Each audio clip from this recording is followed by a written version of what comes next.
US politicians are describing this as one of the darkest days in recent American history. Would you agree? There is absolutely no doubt about that. This day in Washington, D.C. will go down as one of those moments where democracy in America has gone under what is likely the greatest stress test of American democracy in living memory. What we've seen, those images of mobs basically descending on the Capitol building, are tantamount to what's been described already as insurrection, even sedition, with some elements even of domestic terror.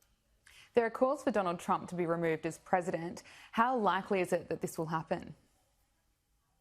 Well, there are two ways that you could remove a sitting president from the office. The first way to do that would be through impeachment. We obviously know one had happened that vote exactly about a year ago. This time last year, we were talking a lot about the impeachment process. We know how the vote went in the Senate. Obviously, now the Senate makeup is vastly different, but you would still need 2/3 majority in the Senate to basically convict the president and remove him from the office, which would basically then disqualify him from ever running for a federal office.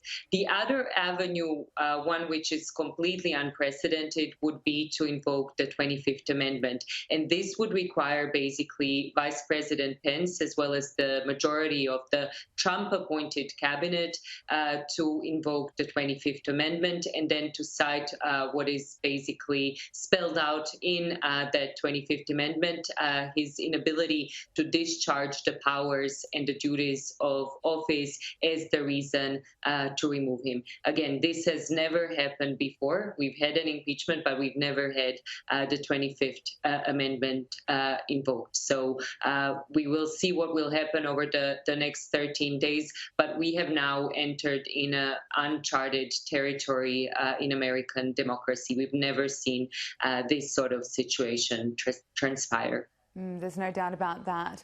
Democrats will have control of the Senate after the Georgia Senate runoffs. Why do you think the Democrats won?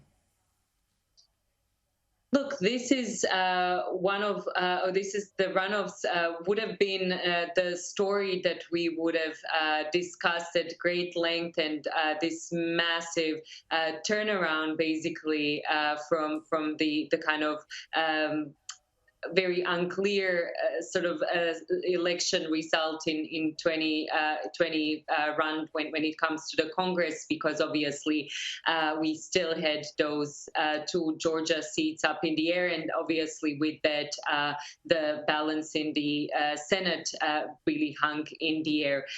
This time around with the runoffs, we know that Democrats have been able to seize those two seats, which effectively made them the holders of majority in the Senate, with the casting vote of the Vice President, Kamala Harris, who, as the Vice President, is also the President of the Senate.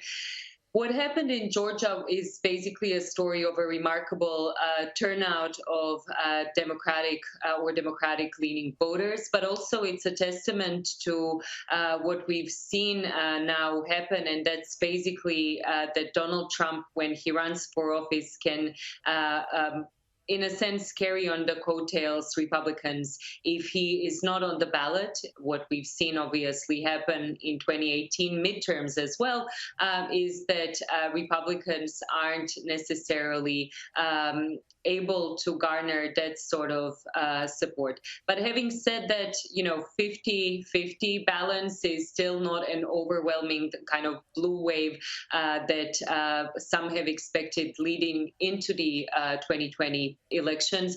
And for sure, while this gives Democrats a lot more leeway to enact a more progressive agenda, they will have to appeal to some of their moderate party members to sign on to it as well, and or at the same time bring on some of the Republican I'm so sorry to cut you off. as well on the way. We have to leave it there. Dr. Dr Grgic from the United States Studies Centre, thank you so much for joining me this afternoon.